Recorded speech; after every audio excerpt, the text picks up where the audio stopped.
Hola, ¿cómo están amigos? Bueno, estoy grabando este video para presentarles de manera breve el curso virtual que estamos comenzando el próximo 6 de marzo en Cursa Virtual, titulado Filosofía Francesa Contemporánea y abajo de subtítulo Nueva edición. ¿Por qué? Bueno, porque quizá algunos saben, algunos lo han hecho el año pasado conmigo, di el año pasado un curso de filosofía francesa contemporánea, que fue el primero, para ver cómo funcionaba y funcionó muy bien, realmente. La idea fue tomar un texto de 8 filósofos distintos, tomamos 8 textos de 8 filósofos franceses contemporáneos. Básicamente hicimos una presentación de esos textos, tratamos de buscar algunos vasos comunicantes, algunas hipótesis comunes en relación a la filosofía francesa desde la posguerra para acá, desde la década del fin de los 40 y sobre todo de los 50 y especialmente de los 60 hasta la década del 90, y funcionó muy bien. Así fue que decidimos hacer otra edición, por supuesto con un programa completamente renovado, con 8 textos distintos a los que vimos el año pasado, que ahora se los voy a comentar, y partiendo también de algunas hipótesis o de algunas ideas para ver si efectivamente esto es así. Los que no han hecho cursos conmigo virtuales, les cuento brevemente, son cursos muy simples, es una plataforma muy accesible, donde ustedes van a poder ver un video, una clase de 40 minutos, más o menos, van a leer un material de lectura especial, van a tener algún texto en PDF, seguramente estos 8 textos que vamos a analizar los van a tener para leerlos, y van a tener un foro interactivo, por supuesto, para hacer sus comentarios, dudas, para interactuar entre todos, para analizar. Ese es el corazón de los cursos virtuales. Yendo entonces puntualmente a este de filosofía francesa contemporánea, ¿cuáles son los textos que tomamos, ¿no? Los textos, los conceptos o temas y los autores, ¿no? En este curso, esto se los leo brevemente, en este curso analizaremos el pensamiento de 9 filósofos. ¿Por qué 9? Bueno, porque en verdad tomamos a Deleuze y Guattari como un filósofo, pero en verdad son 2. De los últimos 60 años, tomando un texto de cada uno de ellos, publicado entre 1957 y 2006, centrándonos en ese texto que vamos a analizar en esa clase en un concepto particular. El primero que vamos a ver es la transgresión en Bataille, por supuesto arrancando con el libro El erotismo de 1957, el concepto de metáfora o qué es la metáfora para Derrida, ¿no? Sobre todo pensando un texto que a mí me gusta mucho, que es Márgenes de la Filosofía del año 72, y específicamente dentro de Márgenes de la Filosofía un artículo que me gusta mucho que se llama La mitología blanca de Derrida. La clase tercera vamos a ver a Guy Hockenheim, que es un filósofo quizá poco conocido, salvo en cierto sector o en cierta comunidad LGBT, digo, fue un filósofo homosexual muy importante, que publicó en el año 72 un libro que para mí es muy importante, que se llama El deseo homosexual, que hace poco se reeditó con un prólogo de Beatriz Preciado, o de Paul Preciado ahora, que es muy bueno realmente, y que yo llegué a ese texto vía Deleuze y Guattari, ¿no? Hockenheim tenía una relación amistosa con Deleuze y con Guattari, y un poco llegué a través de su mención, leí el texto, y el texto realmente me pareció interesantísimo, y ahí veremos la noción de ano, ¿no? La analidad, lo que plantea Hockenheim en ese texto que tiene que ver con las políticas anales y demás.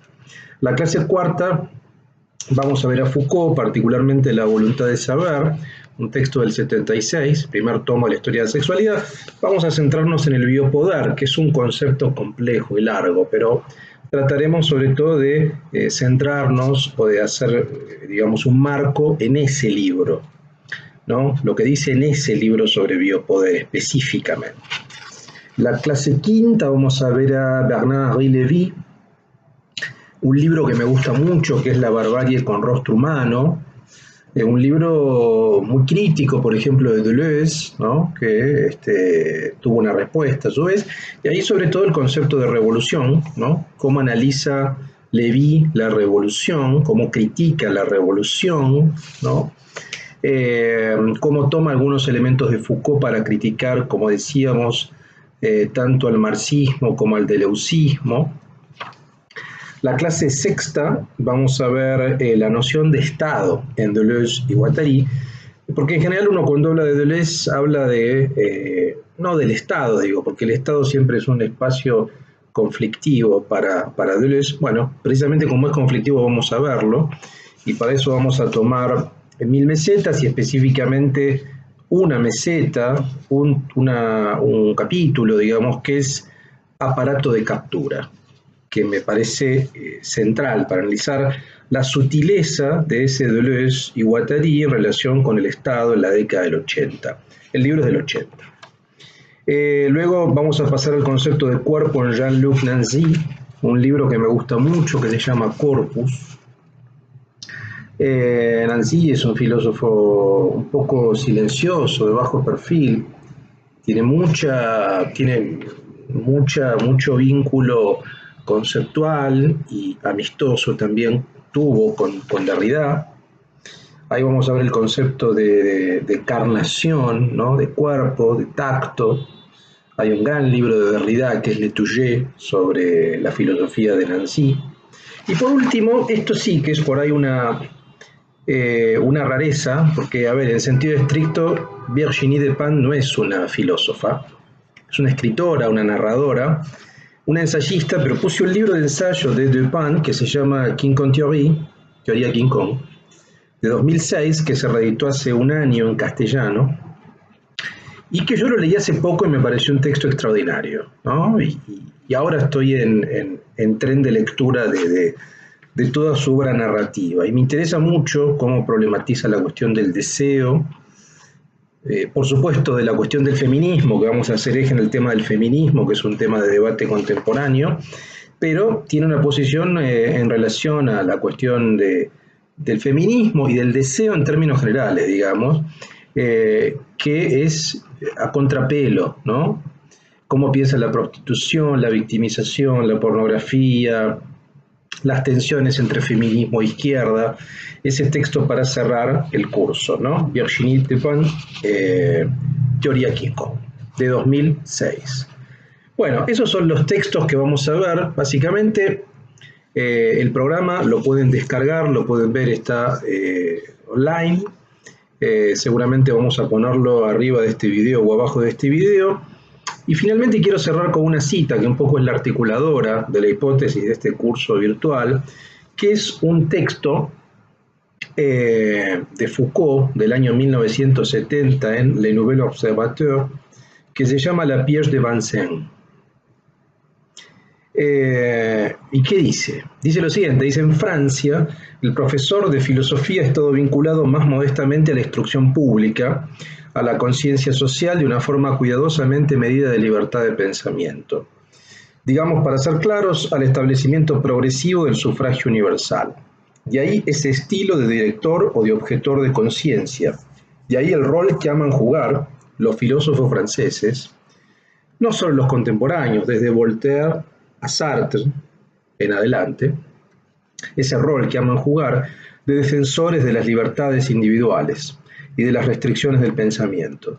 De ahí su gusto por el periodismo, su preocupación de hacer conocer su opinión y la manía de responder entrevistas. Me gusta porque realmente es en el marco de una entrevista que da Foucault en relación con básicamente una disputa que había entre el Centro Experimental de Vincennes, que se había creado en el año 69, luego de mayo del 68, con precisamente el Estado francés. Digo, había un conflicto básicamente con la cuestión del Ministerio de Cultura y de Educación, digamos, ¿no? Que los programas y los diplomas, ¿no?, que supuestamente se entregaban en la Universidad de Vincennes no eran reconocidos, digamos, ¿no? No se formaba filósofos como el Estado francés quería que se formasen. Bueno, ahí hubo un conflicto en ese momento, a fin de los 60, 69, 70, y Foucault era director del Departamento de Filosofía, y da esa entrevista y es muy interesante porque define un perfil de filósofo francés, y que lo vamos a leer este texto también en el curso, quizá en la clase primera para hacer un marco conceptual. Y es muy interesante porque Foucault marca la diferencia entre el filósofo alemán y el filósofo francés, ¿no? La tradición alemana, una tradición, dice Foucault, más estatizante, una tradición que el filósofo es un funcionario estatal, digamos, es un funcionario que está direccionado hacia la construcción del Estado, del espíritu. Y la gran diferencia con respecto a los filósofos franceses, que tienen otra matriz, la matriz voltairiana, sartreana, y que por supuesto Foucault continúa, y Deleuze y todos, digo. Una matriz más bien de defensores de libertades individuales o de libertades de pensamiento, de crítica institucional, de crítica al poder. Bueno, la idea es ver si efectivamente en algunos de estos textos que vamos a analizar, estos 8, se puede verificar ese tipo de preocupaciones, como la cuestión del deseo del cuerpo, que me parece a mí que también es un eje que se suele repetir en la filosofía francesa contemporánea, ¿no? O sea, aparece con bastante asiduidad un eje que es el eje corporal, digamos, ¿no? Con todas sus variantes. Bueno, simplemente es eso lo que quería decirles. Los invito entonces a inscribirse a los interesados, o si tienen dudas, a que escriban a Cursa Virtual. Y bueno, seguramente vamos a vernos el 6 de marzo. Hay muchos amigos, ya sé, inscriptos o prescriptos de muchos países de toda América Latina y de España, así que espero que nos veamos prontamente. Les mando un gran abrazo y adiós.